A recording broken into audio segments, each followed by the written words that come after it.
अस्सलाम वालेकुम people, welcome to defence outpost. तो केपीके में अगेन आज पाकिस्तान आर्मी के एक कॉन्वॉय को टारगेट किया गया, जो कि एक व्हीकल बॉर्न सुसाइड बॉम्बर के थ्रू था, जिसमें पाकिस्तान आर्मी के एक सीनियर ऑफिसर समेत तकरीबन 2 से 3 जो सोल्जर्स हैं इस टाइम के ऊपर शहीद हो चुके हैं। तो इससे पहले कई दफ़ा इस टॉपिक के ऊपर हम बात कर चुके हैं कि इसका जो इस पूरी सिचुएशन जो कि हमारे नॉर्दर्न फ्रंटियर या फिर वेस्टर्न फ्रंटियर में अनफोल्ड हो रही है, इसका एक जो वाहिद हल है वो एक सस्टेन्ड एंटी टेररिस्ट कैंपेन है, जिसमें आपकी लैंड फोर्सेस भी शामिल हो, साथ ही साथ आपकी जो एयर सपोर्ट यूनिट्स हैं यानी कि आपकी एयर पावर है उसको भी इंक्लूड करना यहाँ पर जरूरी है। हमारी ब्यूरोक्रेसी समेत हमारी जो गवर्नमेंट है वो अभी भी यहाँ पर ट्राई कर रही है कि ये सारा मुद्दा जो है वो पीसफुली हल हो जाए। अफगानिस्तान के साथ हम कहीं ना कहीं पीसफुल डायलॉग के थ्रू सिचुएशन को हैंडल कर लें, लेकिन फिर आपको यह समझना होगा कि क्या आपकी जो नेशन है वो हर रोज आपके सोल्जर्स की शहादत की खबरों को सस्टेन कर सकती है, उनको बर्दाश्त कर सकती है? तो इसका जवाब है यहाँ पर नहीं। ना तो मेरी इतनी मॉरल कैपेबिलिटी है कि मैं रोज अपने सोल्जर्स को शहीद होता हुआ देख लूं, ना आई एम श्योर कि आप लोगों में से 90 to 100% लोगों के पास होगी।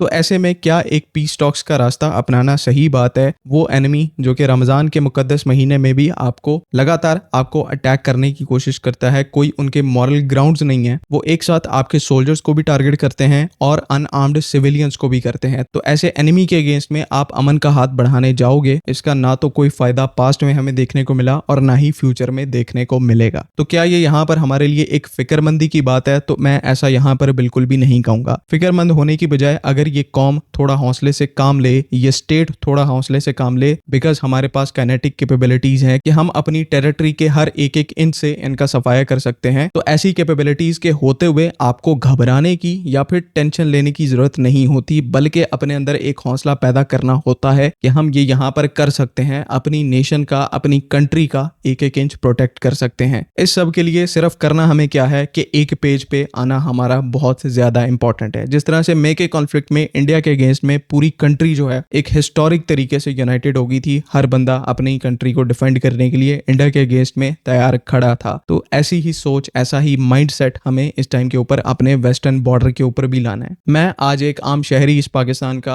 आपको लिख कर देने को तैयार हूं कि जिस दिन हम ऐसा रिजॉल्व अपने अंदर पैदा कर लेंगे, टेररिज्म पाकिस्तान में डिक्लाइन करेगा और एक टाइम ऐसा आएगा पूरे तरीके से हम इस टेररिज्म का जो मेनेस है उसको पाकिस्तान से उखाड़ कर बाहर फेंकेंगे। हमारे पास मोड्स ऑफ वॉरफेयर हैं, काइनेटिक कैपेबिलिटी है, इन सब चीज़ों को करने की इंपॉर्टेंट है कि हम अपना रिजॉल्व भी उस लेवल के ऊपर लेकर जाएं और सारे अपने जो डिफरेंसेस हैं उनको साइड पर रखकर स्टेट को पूरे तरीके से फोर्स करें कि वो एक सस्टेन्ड कैंपेन लॉन्च करे। ये सारी जो टेररिस्ट ऑर्गेनाइजेशंस हैं इनके अगेंस्ट में यही एक वाहिद तरीका है अपने आप को इनसे प्रोटेक्ट करने का। पिछले 20 सालों से बहुत दफा रिएक्टिव बन के देख लिया, अब प्रोएक्टिव बन के एक बार देखें, और अगर यही प्रोएक्टिवनेस आपको आपके रिजल्ट डिलीवर ना करे तो यहाँ पर आके कहिएगा, बिकॉज अगर ये दुनिया आज किसी की बात मानती है तो वो सिर्फ काइनेटिक मींस के थ्रू मानती है। तो उन काइनेटिक मींस को यूटिलाइज करना, कम से कम इतनी सेंस अभी हमारे अंदर पैदा हो जानी चाहिए और ये डायरेक्टली स्टेट को पता होना चाहिए कि उसको अब इस टाइम के ऊपर आगे क्या करना है। पीस टॉक्स करनी है तो पीस टॉक्स की एक लिमिट होती है, उसके बाद आपका काइनेटिक एक्शन स्टार्ट होता है। अब जिस तरह की सिचुएशन चल रही है, पीस टॉक्स का यहाँ पर सवाल ही पैदा नहीं होता।